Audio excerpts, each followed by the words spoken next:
నమస్తే ఫ్రెండ్స్, నేను Kiran Teja Sircilla. Welcome to our channel. DSC response sheets వచ్చాక అభ్యర్థులందరూ మీ రెస్పాన్స్ షీట్స్ డౌన్లోడ్ చేసుకొని మీ స్కోర్స్ కౌంట్ చేసుకునే పనిలో ఉన్నారని అనుకుంటున్నాను. మనకు వచ్చిన స్కోర్స్ కౌంట్ చేసుకొని చాలామంది సార్ 75 మార్క్స్ వచ్చాయి, నాకు జాబ్ వస్తుందా? 60 మార్క్స్ వచ్చాయి, జాబ్ వస్తుందా? సార్ మాది ఎస్టీ కేటగిరీ, సార్ మాది బీసీ కేటగిరీ, మాకు జాబ్ వస్తుందా అని నా కామెంట్ బాక్స్లో చాలామంది క్వశ్చన్స్ అడుగుతున్నారు. మనం ఇంతకుముందే నేను ఒక వీడియో చేసి ఉన్నాను. మనకు వచ్చిన మార్క్స్ మాత్రమే కాదు, మన మార్క్స్ మరియు మనకు ఆ రోజు రాసిన అభ్యర్థుల సంఖ్య, ఆ పరీక్ష రాసిన అభ్యర్థుల సంఖ్య మరియు ప్రశ్నపత్రం యొక్క కాఠిన్యత, మన డిస్టిక్లో ఉన్న పోస్టుల సంఖ్య, ఇవన్నీ కూడా మనకు జాబు వస్తుందా రాదా అనే విషయాన్ని ప్రభావితం చేస్తాయని ఇంతకుముందే చెప్పి ఉన్నాను. అలాగే ఈరోజు మనం ఎంతో ముఖ్యమైన విషయాన్ని మీకు చెప్పడానికని మీ ముందుకు వచ్చాను. రెస్పాన్స్ షీట్స్ అందరూ డౌన్లోడ్ చేసుకున్నారు, ఓకే. మీ స్కోర్ కౌంట్ కూడా చేసుకున్నారు. ఒక్కొక్కరికి 70 మార్క్స్ వస్తున్నాయి, కొందరికి 75 మార్క్స్ వస్తున్నాయి, ఇంకొందరికి 60 మార్క్స్, 65 మార్క్స్ ఇలా వస్తున్నాయి. మరి జాబ్ వస్తుందా రాదా అని ఇప్పుడే చాలామంది డిసైడ్ అయిపోతున్నారు. సార్ నాకు జాబ్ వస్తుంది, నాకు జాబ్ రాదు. సార్ నాకు ఇంత తక్కువ స్కోర్ ఉంది కదా, నాకు జాబ్ వస్తుందా? ఎక్కడ వస్తుంది సార్, నాకు రాదు అని ఎంతోమంది ఏడుస్తూ ఫోన్లు కూడా చేస్తున్నారు. కానీ నేను ఇంతకుముందు డిఎస్సి సెలక్షన్ లిస్ట్ ఏ విధంగా తయారు చేస్తారు అని ఒక వీడియో చేసి ఉన్నాను. అది చూస్తే మీకు జాబ్ వస్తుందా రాదా అని దాదాపు అర్థమవుద్ది. ఎందుకనంటే ఒక డిస్టిక్లో 100 పోస్టులు ఉంటే టాప్ 100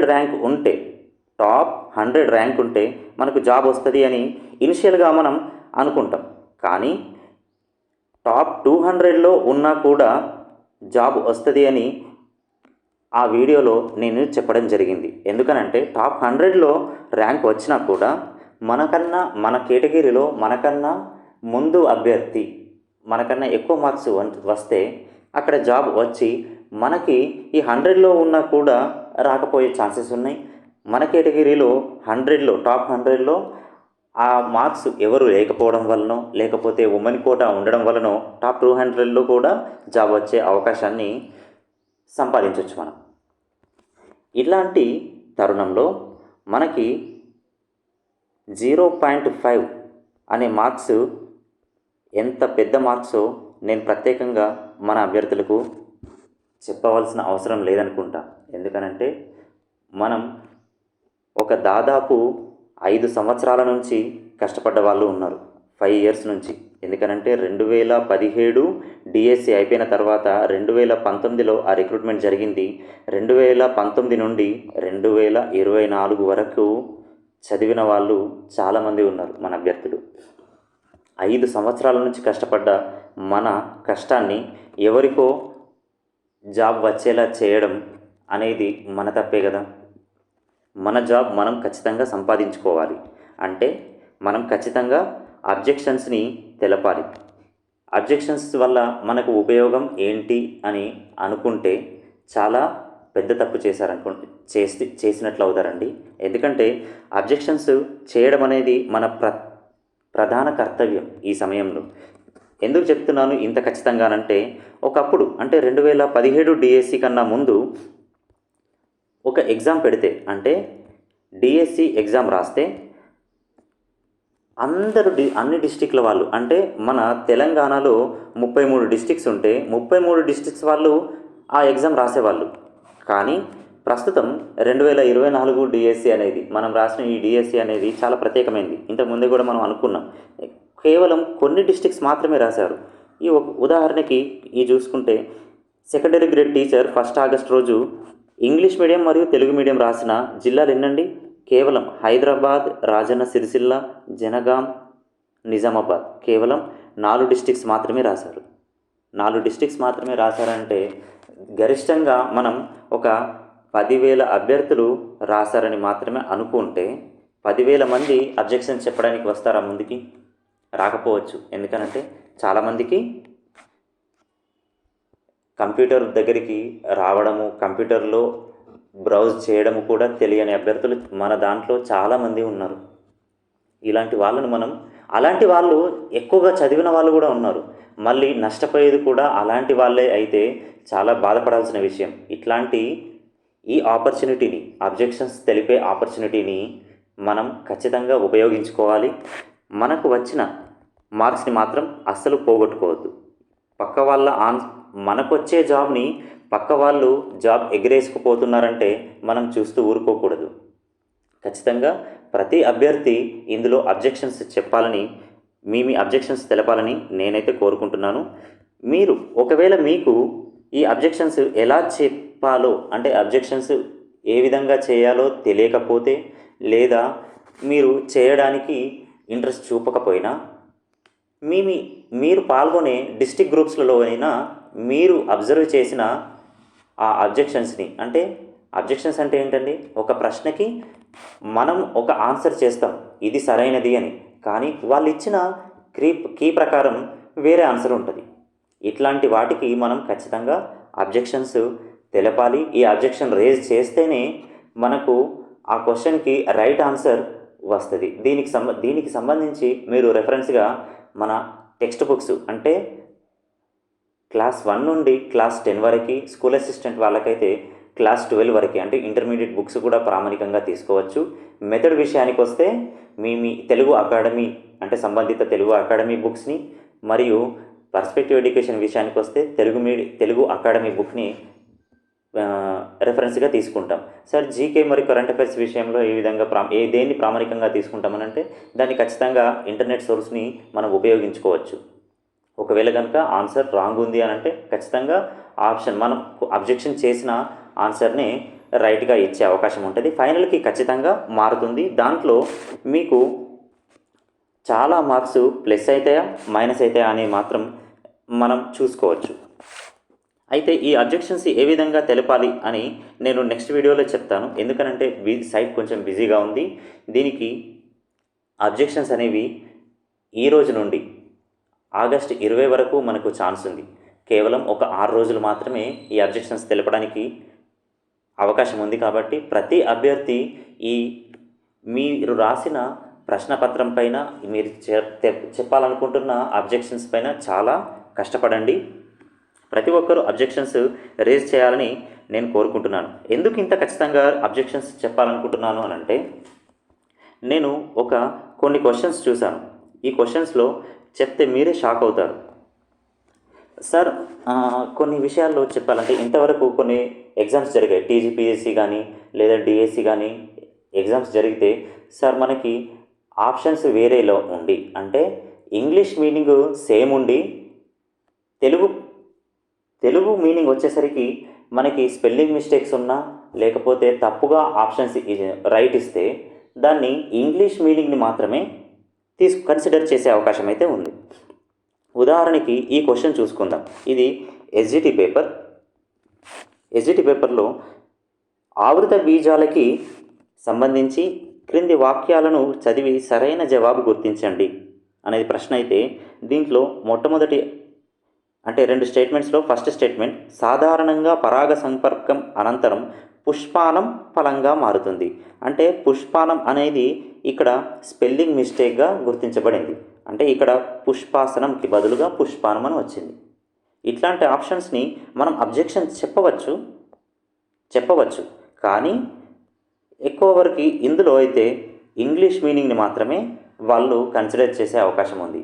కానీ నేను ఇప్పుడు చెప్పబోయే అబ్జెక్షన్ అయితే చాలా పెద్ద మార్పు తీసుకొచ్చే అవకాశం అయితే ఉంది అని నేను చెప్పగలను.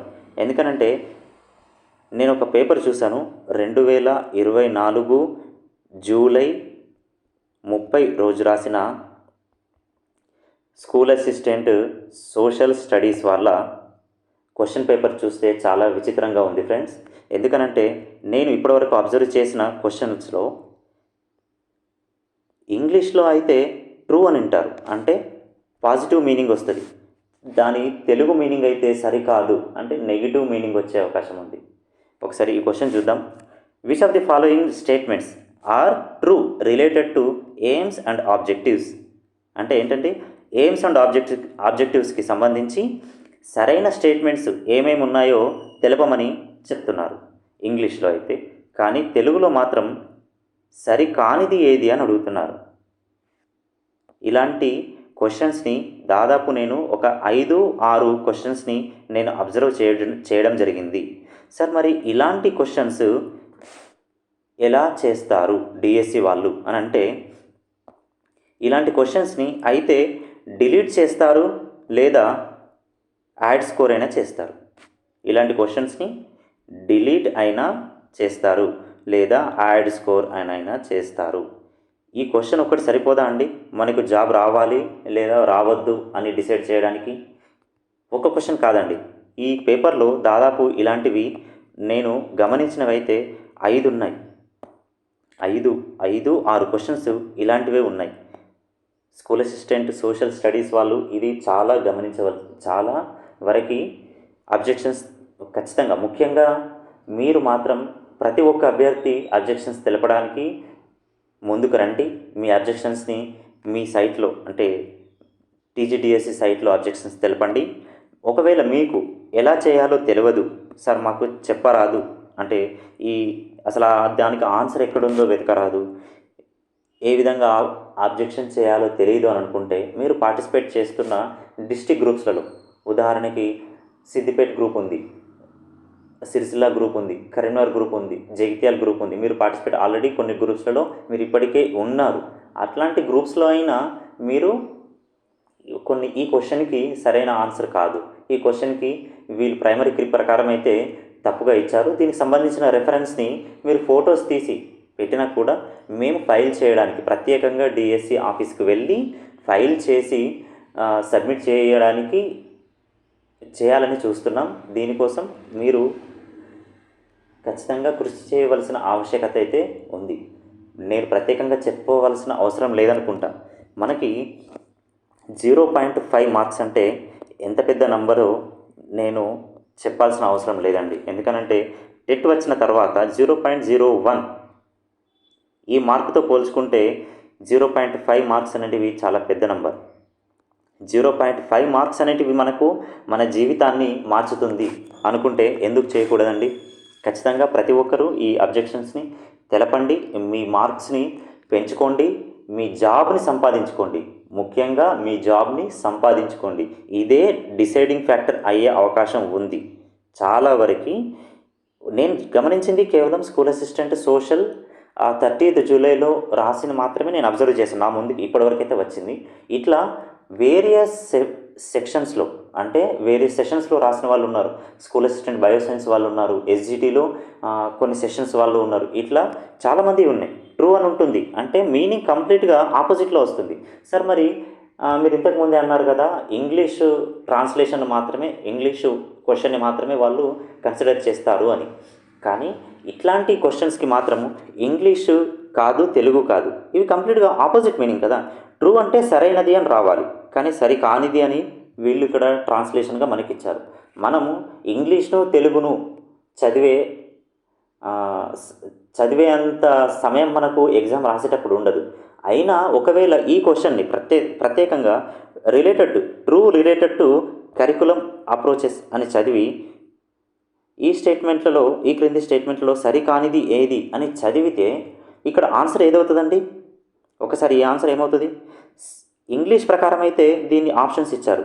Related to curriculum approaches true statements అని అడిగారు. ట్రూ స్టేట్మెంట్స్ అని అంటే కేవలం ఒక ఆప్షన్ మాత్రమే ట్రూ స్టేట్మెంట్ ఉండి మిగతా 3 ఆప్షన్స్ నెగిటివ్ కింద ఉండాలి.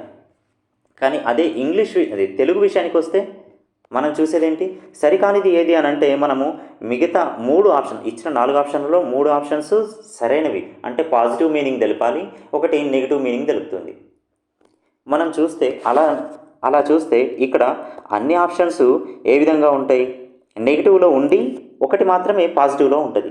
ఇట్లాంటి క్వశ్చన్స్ని ఖచ్చితంగా మనం డిలీట్ చేయించే లేదా యాడ్ స్కోర్ చేయించే బాధ్యత మన ప్రతి ఒక్కరిపైన ఉంది. ప్రతి ఒక్కరు అబ్జెక్షన్స్ చేస్తారని నేను అనుకుంటున్నాను. లేదా అబ్జెక్షన్స్ తెలపడానికి మీ డిస్ట్రిక్ట్ గ్రూప్స్లో అయినా మీరు పార్టిసిపేట్ చేసి ఇలాంటి క్వశ్చన్స్ని గమనించి దాంట్లో పోస్ట్ చేయండి. మేము ప్రత్యేకంగా వెళ్ళి డిఎస్సి ఆఫీస్కి వెళ్ళి సబ్మిట్ చేస్తామని కోరుతున్నాను.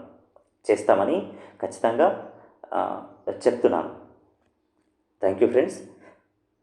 మీ జాబ్ని మీరు కోల్పోకూడదు అనుకుంటే ఈ అబ్జెక్షన్స్ ప్రతి ఒక్కరూ చెప్పండి, లేదా మీ ఫ్యామిలీ మెంబర్స్తో కానీ మీ ఫ్రెండ్స్తో అయినా ఈ అబ్జెక్షన్స్ చేయించే ప్రయత్నం చేయండి. Thank you friends.